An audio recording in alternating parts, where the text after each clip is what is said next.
안녕하세요. 저는 서울에 사는 간호사 수진입니다. 결혼 전에는 모든 것이 완벽해 보였지만 결혼 생활은 제가 생각했던 것과 많이 달랐습니다. 오늘은 제가 겪었던 혼란과 깨달음을 나누고 싶습니다. 아마 이 이야기는 여러분의 마음에도 작은 울림을 줄 수 있을 거예요. 안녕하세요. 저는 서울에 사는 30세 간호사 수진입니다. 서울이라는 도시를 아마 많은 분들이 알고 계실 거예요. 이곳은 지하철처럼 멈추지 않는 빠르고 바쁜 삶의 리듬이 있는 곳이죠. 제가 일하는 병원은 합정역 바로 맞은편에 있는 큰 병원입니다. 합정역은 항상 분주한 장소로 수많은 사람들이 오가며 저마다의 목적지를 향해 나아가는 곳이에요. 매일 아침, 저는 바쁜 거리 속을 지나며 삶의 다양함을 느낍니다. 길가의 떡볶이 냄새, 작은 카페에서 흘러나오는 커피 향, 그리고 간간이 들리는 노점 산인의 외침까지 모두 저에게 익숙한 풍경이 되었어요. 하지만 저도 이 바쁜 사람들처럼 그저 흘러가는 시간을 바라볼 뿐 제 삶의 방향에 대해 깊이 생각해 본 적은 없었습니다. 간호사라는 직업은 항상 높은 집중력을 요구합니다.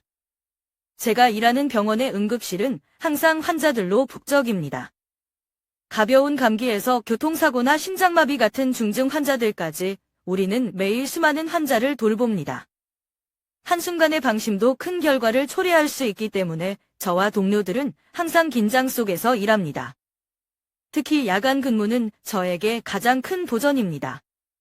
시계의 초침이 천천히 움직이는 것처럼 느껴지지만 피로는 너무나 빨리 찾아옵니다.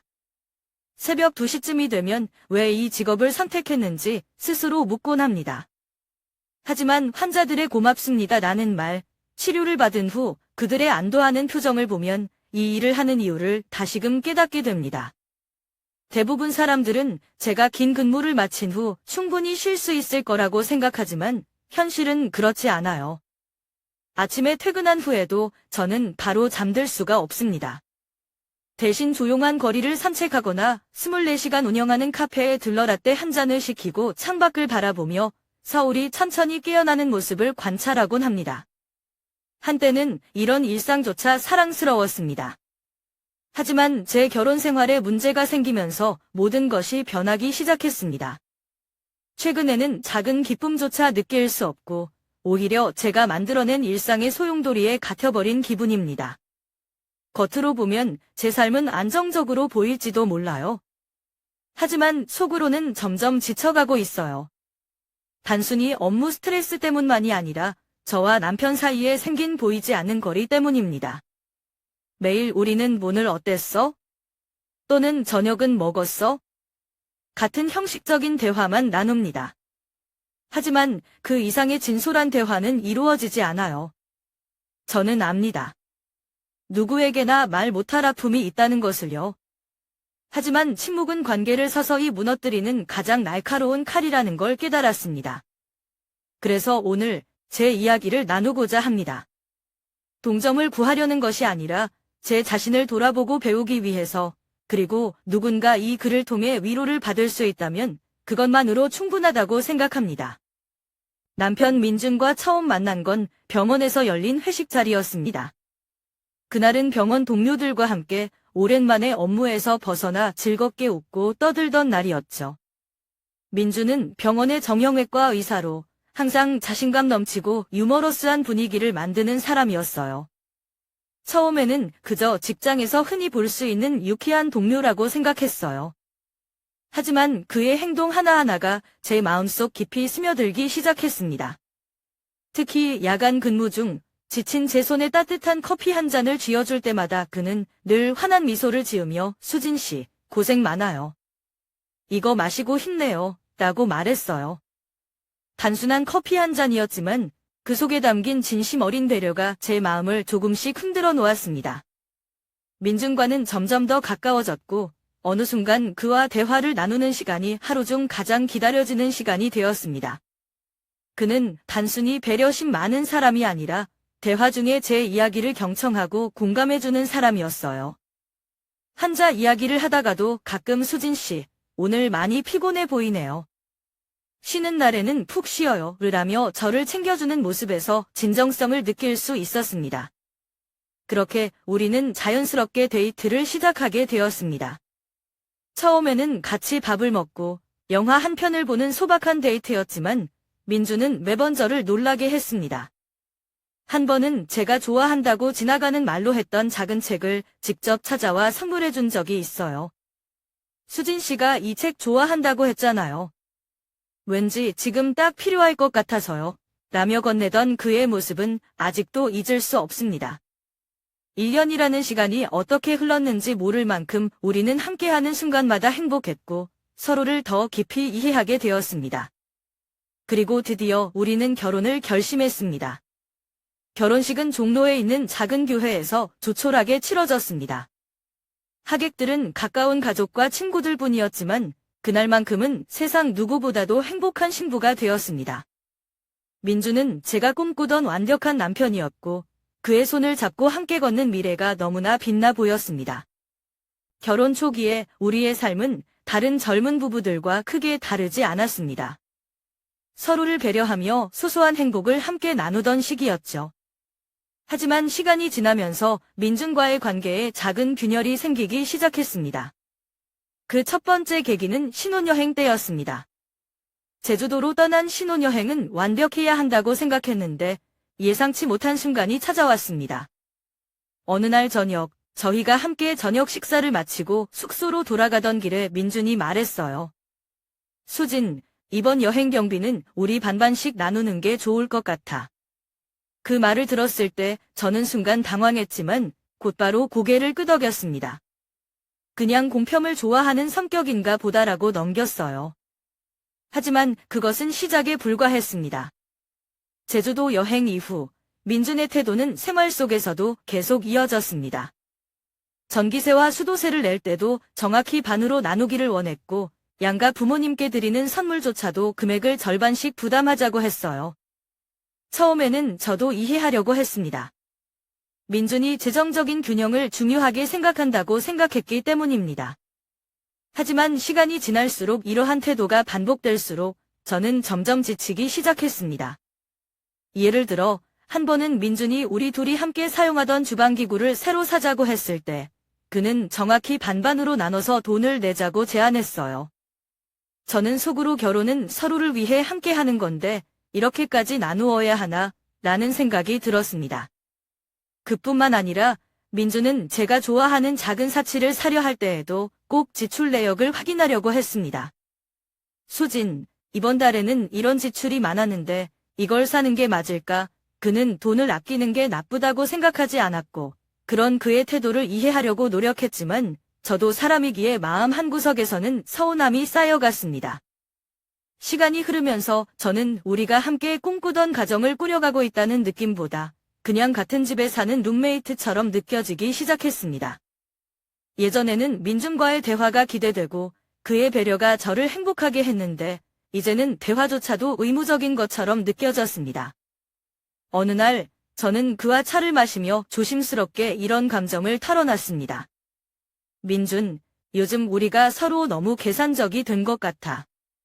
예전에는 더 자연스럽고 따뜻했던 것 같은데 이제는 그냥 함께 살고 있는 느낌이야. 그는 잠시 고민하더니 이렇게 답했어요. 수진, 내가 너를 사랑하지 않는 게 아니야. 단지 우리가 재정적으로 건강해야 앞으로도 행복할 수 있다고 생각해서 그래. 그의 말은 합리적이었지만 저는 여전히 뭔가 빠져있다는 기분이 들었습니다. 시간이 지나면서 민주는 점점 변하기 시작했습니다. 결혼 초기에 그 다정하고 따뜻한 모습은 점점 사라지고 그는 일에 몰두하며 점점 더 바빠졌습니다. 저녁 식탁에서 함께하던 대화는 줄어들었고 주말에도 병원 업무나 전문 회의를 이유로 자주 늦게 귀가하곤 했습니다. 처음에는 단순히 업무가 많아졌다고 생각했습니다. 민주는 항상 열정적이고 성실한 사람이었으니까요. 하지만 그의 늦은 귀가가 반복될수록 마음속에는 작은 불안감이 피어오르기 시작했습니다. 어느 날 저녁, 민준이 샤워를 하는 동안 그의 휴대전화에서 알림 소리가 났습니다. 무심코 화면을 보니 메시지 하나가 떠 있었습니다. 지아, 저녁 너무 감사했어요. 정말 즐거웠어요. 순간 가슴이 철렁 내려앉는 기분이었습니다. 저는 손이 떨리는 것을 느끼며 잠시 멈춰 섰습니다. 물론 직장 동료와의 저녁 식사가 이상한 것은 아닐 수도 있습니다. 하지만 왜 민주는 저에게 이런 이야기를 전혀 하지 않았을까요? 그리고 그 문장은 단순히 감사의 표현 이상으로 보였습니다. 민준이 샤워를 마치고 나오자 저는 그에게 직접 물어보았습니다. 민준, 이거 뭐야? 지아라는 사람한테 온 메시지인데. 그는 잠시 놀란 표정을 짓더니 곧 침착하게 답했습니다. 아, 그거. 그냥 병원 동료야. 같이 일하다가 밥 한 번 먹은 것뿐이야. 별일 아니야. 괜히 오해하지 마.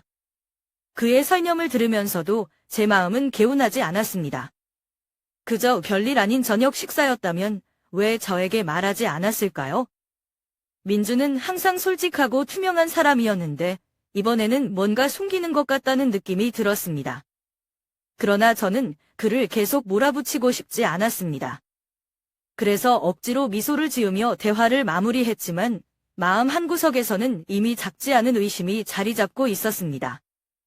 이후로도 민주는 여전히 바빴고 그의 행동은 더욱 의문스러웠습니다. 늦게 집에 돌아오거나 주말에도 핑계를 대며 자리를 비우는 일이 잦아졌습니다. 저는 그가 전과 달리 멀어진 것 같아 마음이 무거워졌습니다. 하지만 그를 신뢰하려는 제 마음과 의심 사이에서 갈등하며 결국 아무 말 없이 지켜보기로 했습니다. 이 문제를 어떻게 해결해야 할지 막막했지만 진실을 알아내기 전에는 섣불리 행동할 수 없다고 생각했죠. 그날은 여느 때와 다름없이 바쁜 근무 중이었습니다. 환자들로 가득 찬 응급실에서 정신없이 일하던 중 의사실로 호출을 받았습니다. 민준이 갑작스러운 수술 일정으로 인해 중요한 회의에 참석할 수 없게 되어 제가 대신 참석해달라는 요청이었습니다. 회의실로 향하면서도 저는 여전히 머릿속에 이전의 의심스러운 상황들이 맴돌고 있었습니다. 민준은 정말 바쁜 걸까? 아니면 무언가를 숨기고 있는 걸까? 이런 생각들은 제가 집중력을 잃지 않도록 스스로를 다잡는 데 방해가 되었죠. 회의실에 들어섰을 때 이미 몇몇 동료들이 삼삼오오 모여 대화를 나누고 있었습니다. 그들은 나름 조용히 얘기하려는 듯 보였지만 긴장된 분위기 때문인지 그들의 대화는 제 귀에 고스란히 들어왔습니다. 민준 선생님 요즘 이상하지 않아? 지아랑 같이 다니는 걸 몇 번이나 봤어.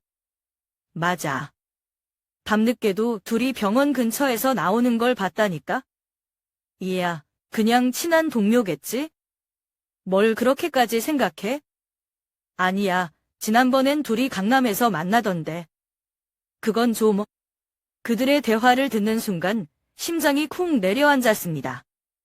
마치 갑작스레 심장마비가 온 듯한 느낌이었죠. 하지만 최대한 평정심을 유지하려고 노력했습니다. 들키지 않으려고 가볍게 목소리를 낮추며 물었습니다. 무슨 얘기하고 있어요? 동료들은 갑작스러운 제 질문에 잠시 당황한 듯 했지만 이내 웃으며 얼버무렸습니다. 아, 별거 아니에요. 그냥 병원 동료들 얘기였어요. 하지만 그들의 태도와 표정은 저에게 충분히 많은 것을 암시하고 있었습니다. 그날 이후 저는 본능적으로 병원에서의 민준의 행동을 더 주의 깊게 관찰하게 되었습니다.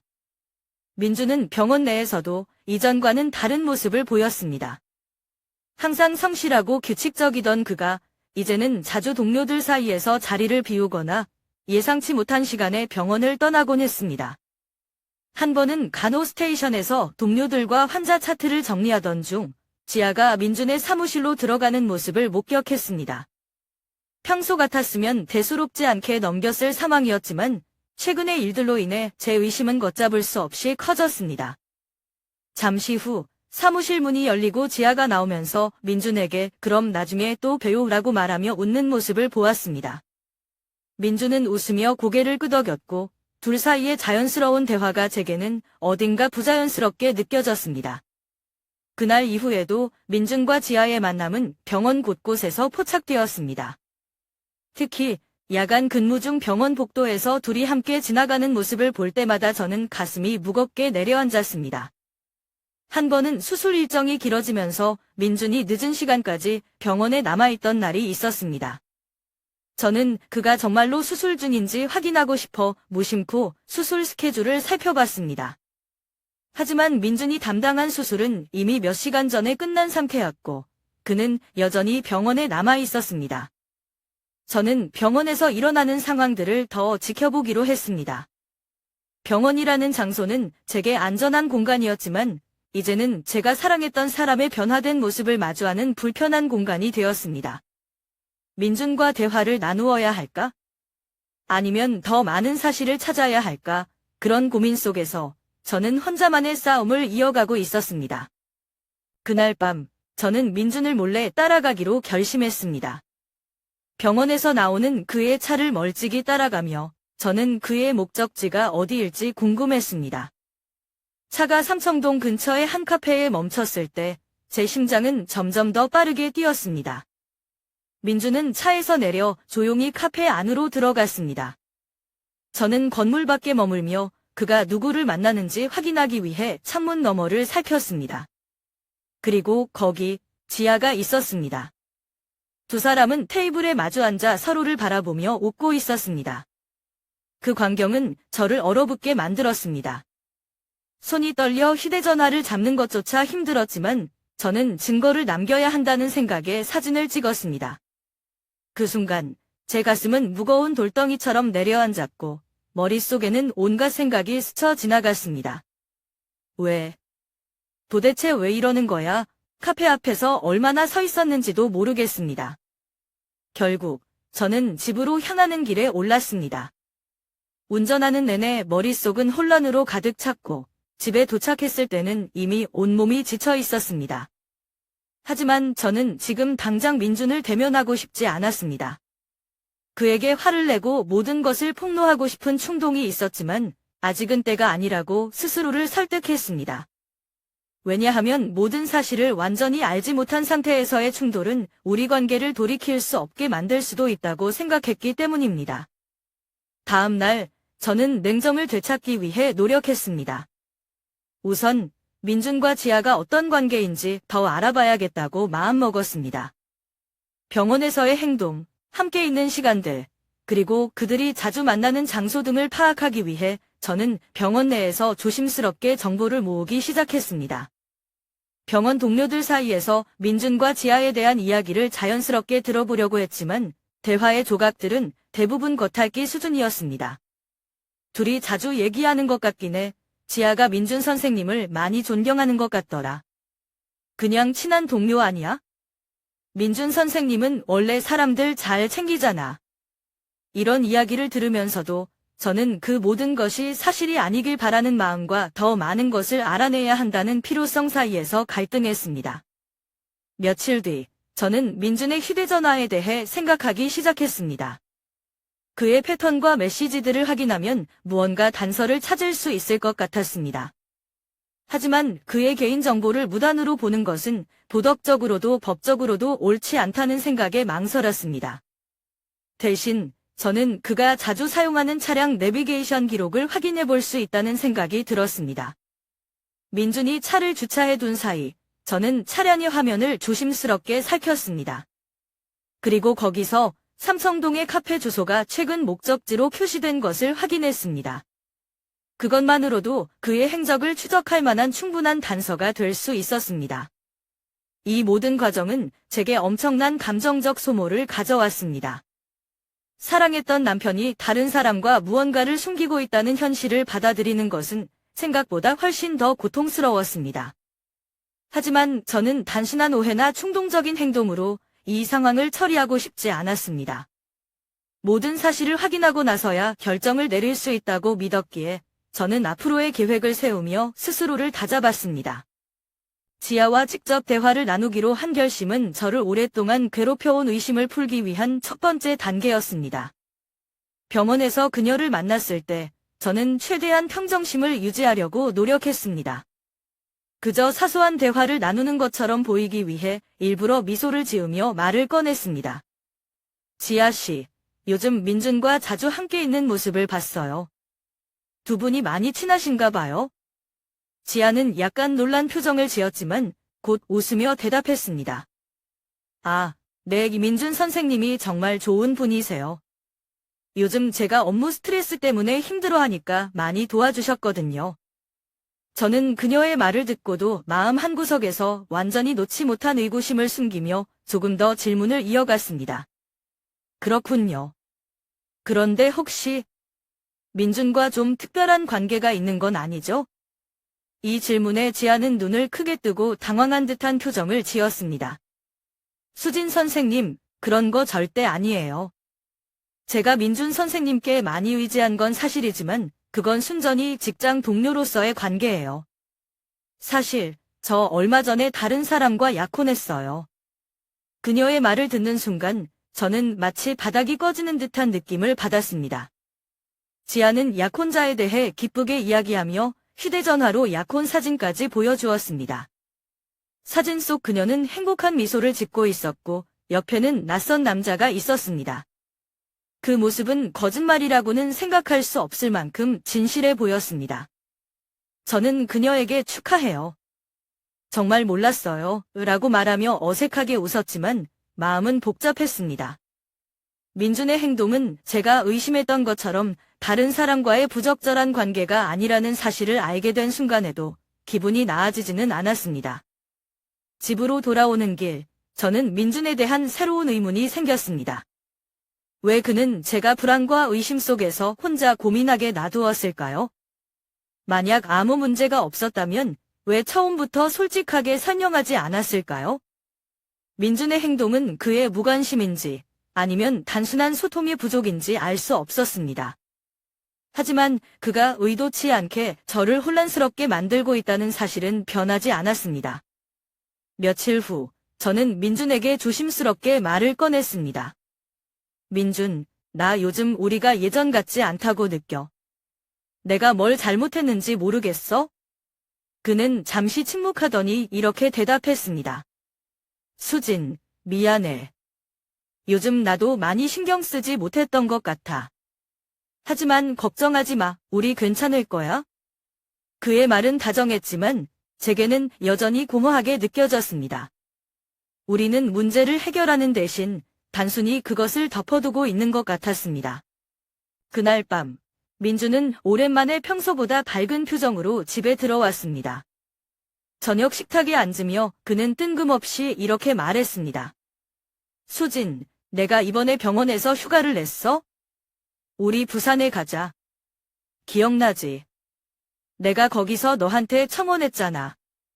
그의 말에 저는 놀라기도 했고 한편으로는 설레는 마음이 들었습니다. 결혼 이후 처음으로 그의 입에서 나온 함께 떠나는 여행이라는 말이 어쩌면 우리 관계를 회복할 수 있는 전환점이 될 수 있을 것 같았습니다. 부산에 도착한 우리는 예전에 함께 걸었던 해운대의 백사장을 다시 밟았습니다.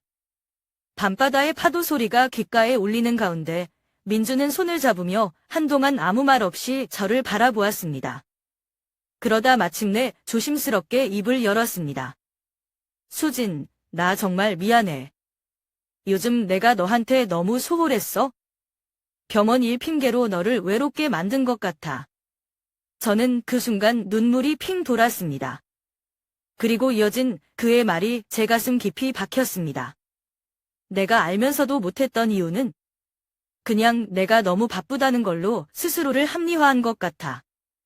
하지만 이제는 더 이상 너를 이렇게 외롭게 두고 싶지 않아. 나 너를 잃고 싶지 않아. 그의 진심 어린 사과에 저는 그동안 쌓였던 감정들이 한꺼번에 터져 나왔습니다.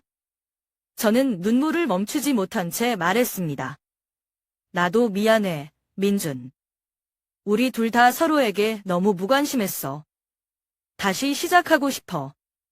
그날 밤, 우리는 오랫동안 이야기를 나누었습니다. 서로가 느꼈던 감정, 소통의 부족, 그리고 앞으로 어떻게 더 나은 관계를 만들어갈 수 있을지에 대해 솔직히 말했습니다. 우리는 몇 가지 규칙을 정하기로 했습니다. 서로의 하루를 공유하기, 매일 밤, 짧게라도 각자의 하루에 대해 이야기하며 서로의 감정을 나누기로 했습니다. 시간 함께 보내기, 한 달에 한 번은 꼭 특별한 날을 만들어 함께 시간을 보내기로 약속했습니다. 오해는 대화로 풀기, 의심이나 오해가 생길 경우 즉시 솔직하게 대화를 나누기로 했습니다. 이 약속들은 간단해 보였지만 우리 둘 모두에게는 다시 서로에게 집중하기 위한 중요한 첫걸음이었습니다. 여행 마지막 날, 민주는 저를 위해 특별한 저녁 식사를 준비했습니다. 작은 로컬 식당에서 싱싱한 회와 따뜻한 국물을 나누며 우리는 오래전 데이트를 하던 시절로 돌아간 듯한 기분을 느꼈습니다. 그는 식사 중간에 제 손을 잡고 말했습니다. 수진, 우리 부산에서 다시 시작한다고 생각하자. 내가 더 잘할게. 저는 웃으며 대답했습니다. 그래, 우리 함께 노력하자. 서울로 돌아온 후 우리의 관계는 조금씩 달라지기 시작했습니다. 민주는 더 자주 저를 챙기고 저는 그에게 더 솔직하게 제 감정을 표현하려고 노력했습니다. 작은 변화들이었지만 그것은 우리의 관계에 큰 영향을 미쳤습니다. 물론 앞으로도 어려운 순간은 있겠지만 부산에서의 그 약속들이 우리에게 새로운 희망을 심어주었습니다. 우리는 이제 더 이상 과거에 얽매이지 않고 서로의 마음을 다시 연결하며 함께 나아가기로 결심했습니다. 저와 민준의 결혼은 완벽하지 않았습니다. 여전히 가끔씩 의견 충돌이 있고 서로에게 실망할 때도 있습니다. 하지만 이번 부산 여행 이후 우리는 중요한 사실을 깨닫게 되었습니다. 결혼이란 완벽한 두 사람이 만나는 것이 아니라 서로의 부족함을 채워가며 함께 성장하는 과정이라는 것입니다. 저는 결혼 초기에 완벽한 부부라는 환상을 품고 있었습니다. 서로 다투지 않고 항상 행복하고 모든 것을 공유하며 이상적인 관계를 유지하는 것이 결혼의 목표라고 생각했죠. 하지만 결혼 생활을 하면서 그런 생각이 얼마나 비현실적인지 깨달았습니다. 우리는 둘 다 바쁜 직업을 가진 사람으로서 때로는 서로에게 소홀할 수밖에 없는 순간들이 있었습니다. 하지만 중요한 것은 그 소홀함을 인식하고 그때마다 다시 서로에게 다가가려는 노력입니다. 민주는 지금도 바쁘게 일하지만 이제는 하루 중 잠깐이라도 저와 대화를 나누고 작은 관심을 보여주려 합니다. 저 역시 그가 힘들어할 때 더 많이 이해하려고 노력합니다. 결혼에서 가장 중요한 요소 중 하나는 책임감입니다. 우리는 각자의 역할과 책임을 나누어 가정이라는 공동체를 유지해야 한다는 것을 깨달았습니다. 예를 들어 집안일이나 재정관리와 같은 일들을 함께 분담함으로써 서로가 동등한 파트너임을 느낄 수 있게 되었습니다. 또 다른 중요한 요소는 신뢰입니다. 이번 일을 통해 저는 신뢰를 잃는 것이 얼마나 관계를 어렵게 만드는지 배웠습니다. 작은 오해가 큰 갈등으로 번질 수 있다는 사실을 깨닫고 우리는 의심이 생기면 즉시 대화로 풀기로 약속했습니다. 신뢰를 회복하는 과정은 쉽지 않았지만 그 덕분에 우리는 더 단단한 관계를 만들 수 있었습니다. 이 이야기를 통해 여러분께 전하고 싶은 메시지가 있습니다. 만약 여러분이 저와 같은 상황에 처해 있다면 잠시 멈추고 스스로에게 질문해 보세요. 내가 이 관계를 위해 더 노력할 준비가 되어 있는가? 아니면 더 이상 이 관계에서 행복을 찾을 수 없기에 떠날 준비가 되어 있는가? 이 질문에 대한 답은 누구도 대신해 줄 수 없습니다. 하지만 한 가지 확실한 것은 자신에게 솔직해지고 진심으로 상대방과 대화하려는 노력이 무엇보다 중요하다는 것입니다. 저와 민준의 이야기는 아직 끝나지 않았습니다. 우리는 여전히 배우고 성장하고 서로를 더 이해하려고 노력하고 있습니다. 완벽하지 않지만 그 불완전함 속에서 함께 더 나은 미래를 만들어가고 있습니다. 여러분도 자신의 관계에서 무엇이 중요한지 고민해 보시길 바랍니다. 때로는 포기하는 것이 정답일 수도 있지만 그보다 더 가치 있는 것은 함께 싸우고 함께 극복해 나가는 여정일지도 모릅니다.